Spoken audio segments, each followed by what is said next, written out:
ভিক্ষা দেওয়ার সময় কোন একটি শব্দ বললে শিবের নজর সাথে সাথে আপনার উপরে পড়বে? কি সেই শব্দটি? আসুন আজকে এই তথ্যটি আপনাদের সাথে ভাগ করে নেব এই ভিডিওটির মাধ্যমে। নমস্কার বন্ধুরা, ঈশ্বর ভক্তি চ্যানেলে আপনাদের সকলকে স্বাগত জানাই। বন্ধুরা, মানুষের জীবনে সুখ দুঃখ উত্থান পতন খুবই স্বাভাবিক একটা বিষয়। কখনো কখনো আমরা যতই পরিশ্রম করি না কেন, সাফল্য আমাদের নাগালের বাইরেই থেকে যায়। তখন মনে হয় যেন ভাগ্য আমাদের বিরুদ্ধে কাজ করছে। তবে সত্যিই কি ভাগ্য আমাদের নিয়ন্ত্রণ করে, নাকি আমাদের কর্ম, বিশ্বাস এবং দৃষ্টিভঙ্গি আমাদের ভবিষ্যৎ নির্ধারণ করে? এই গল্পটি সৌভিক নামের এক তরুণের জীবন সংগ্রামের গল্প, যে বহু পরিশ্রম করেও বারবার ব্যর্থ হচ্ছিল। সে বিশ্বাস করত অন্যের কল্যাণে নিজের কল্যাণ লুকিয়ে থাকে, তাই সে দান ধ্যান করত। তবুও তার জীবনে শান্তি আসেনি। কিন্তু একদিন এক সাধু বাবার সাক্ষাৎকার তার জীবন বদলে দেন। সেই সাধু তাকে শিখিয়েছিল দানের প্রকৃত অর্থ, কৃতজ্ঞতা এবং শিব নামের শক্তি। সেই সাধু বাবা তাকে শিখিয়েছিলেন দানের প্রকৃত অর্থ কি, কৃতজ্ঞতা ও শিব নামের শক্তি কি, এবং বলেছিলেন দানের সময় কোন শব্দটি বললে ভগবান শিবের নজর সাথে সাথে তোমার উপরে পড়বে। তবে এই বিষয়টি নিয়ে বিস্তারিত জানার আগে আপনারা যারা এই চ্যানেলে নতুন, তারা অবশ্যই চ্যানেলটি সাবস্ক্রাইব করুন এবং বেল বাটনে প্রেস করুন এই রকম আরো অনেক নতুন ভিডিওর নোটিফিকেশন পেতে। এবার চলুন জেনে নেওয়া যাক সেই তথ্যটি কি। সৌভিকের জীবন যেন এক অনিশ্চয়তার ধোঁয়াশায় আচ্ছন্ন হয়ে পড়েছিল। তার বাবা ছিল একজন সৎ ও শিক্ষিত মানুষ, কিন্তু তার অকাল মৃত্যুতে যেন সৌভিকের জীবনটা ওলটপালট করে দিল। তখন সে কলেজের শেষ বর্ষের ছাত্র। পড়াশোনা শেষ করা তো দূরের কথা, পরিবারের দায়িত্ব একেবারে তার কাঁধে এসে পড়েছিল। বাড়িতে বৃদ্ধ মা, ছোট বোন আর একজন অসুস্থ দাদা ছিল, যার চিকিৎসা করানো ছিল তার পক্ষে দুঃসাধ্য।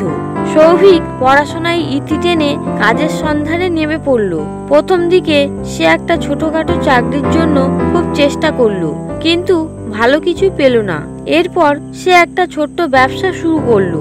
মানুষের উপকারের কথা ভেবে স্বল্প মূল্যের জিনিস সে বিক্রি করত, কারণ সে বিশ্বাস করত অন্যের কল্যাণে নিজের কল্যাণ লুকিয়ে থাকে।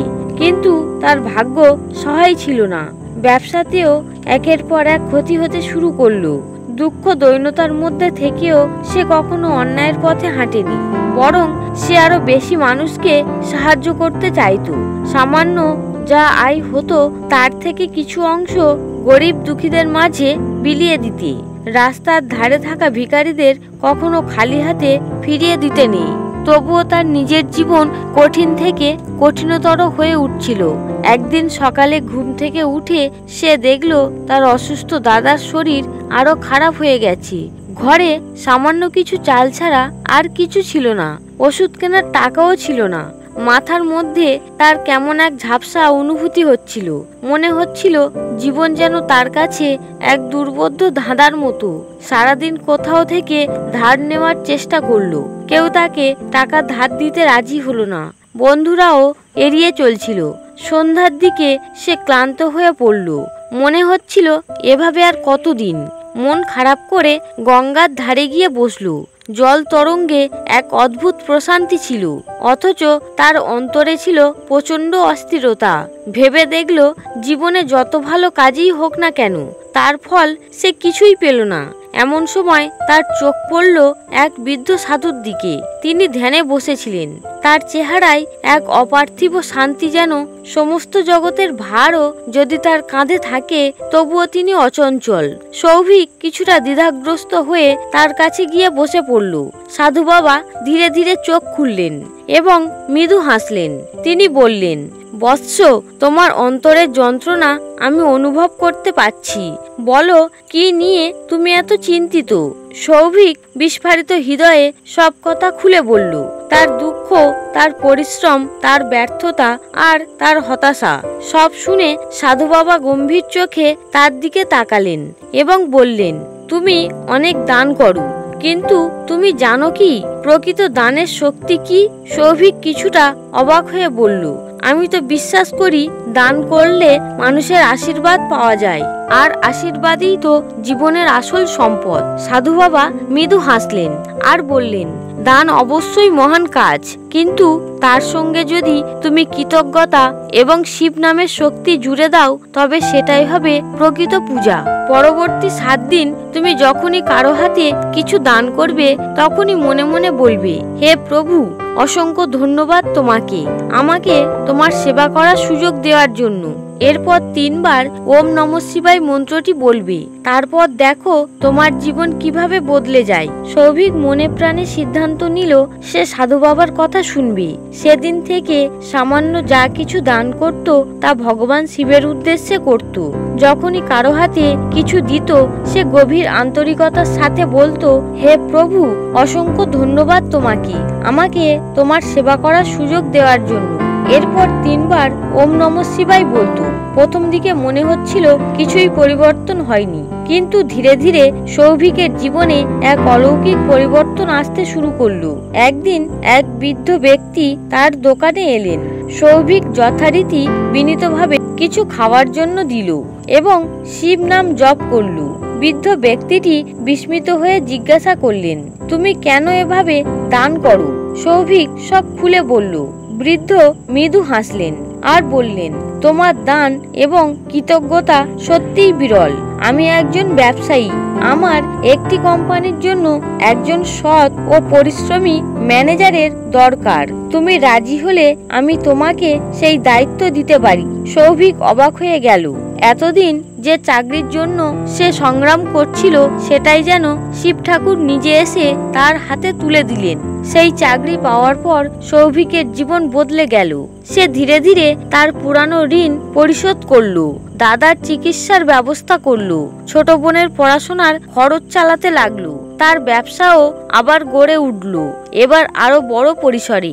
এক রাতে সে স্বপ্ন দেখলো এক উজ্জ্বল আলোর মধ্যে স্বয়ং শিব ঠাকুর দাঁড়িয়ে আছেন, গলায় সাপ, হাতে ত্রিশূল, কপালে চন্দনের তিলক। তিনি মৃদু হাসলেন এবং বললেন, সৌভিক, তুমি বুঝতে পেরেছো যে প্রকৃত দান হলো ঈশ্বরের সেবা, আর সেই সেবার মধ্যেই লুকিয়ে থাকে জীবনের সকল সমাধান। সব সময় শিব নামে থাকো, তোমার জীবন সুখী হবে। সৌভিক ঘুম থেকে উঠে আনন্দের অশ্রু ঝরাতে লাগলো। সে বুঝতে পারলো দান শুধু অর্থ বা বস্তু দেওয়া নয়, এটি এক অন্তরের অনুশীলন যা সঠিকভাবে করলে ঈশ্বরের আশীর্বাদ পাওয়া যায়। এরপর থেকে সৌভিক শুধু নিজে দান করত না, বরং মানুষকে শিখিয়েছিল দান কেবলমাত্র দান নয়, এটি ঈশ্বরের সেবা।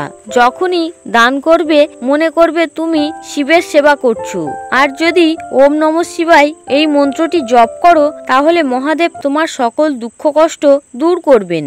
তারপর থেকে সৌভিকের জীবনে আর কোনো অভাব আসেনি। সে সুখী, সমৃদ্ধ এবং আত্মতৃপ্তময় জীবনযাপন করলো। এইভাবে প্রমাণিত হলো শুধু দান করলেই হয় না, হৃদয় থেকে কৃতজ্ঞতা প্রকাশ করাটাই আসল পূজা। আর শিব নামের শক্তি কখনো বিফল হয় না। বন্ধুরা, সৌভিকের জীবন কাহিনী আমাদের শেখায় নিছক দান করাই যথেষ্ট নয়, বরং ঈশ্বরের প্রতি কৃতজ্ঞতা জানিয়ে সঠিক নিয়মে দান করলে জীবনে আশীর্বাদ আসতে শুরু করে। এবং সবশেষে আমরা উপলব্ধি করব প্রকৃত বিশ্বাস, সৎ কর্ম এবং ঈশ্বরের নাম যদি জপ করতে পারি তাহলে হতে পারে জীবনের সকল সমস্যার সমাধান। বন্ধুরা, ভিডিওটি দেখে যদি ভালো লাগে তাহলে অবশ্যই একটি লাইক করবেন এবং কমেন্টে অবশ্যই হর হর মহাদেব লিখতে ভুলবেন না। আপনারা সকলে ভালো থাকুন, সুস্থ থাকুন, এই কামনা করে আজকের মতো ভিডিওটি এখানেই শেষ করলাম। হরে কৃষ্ণ।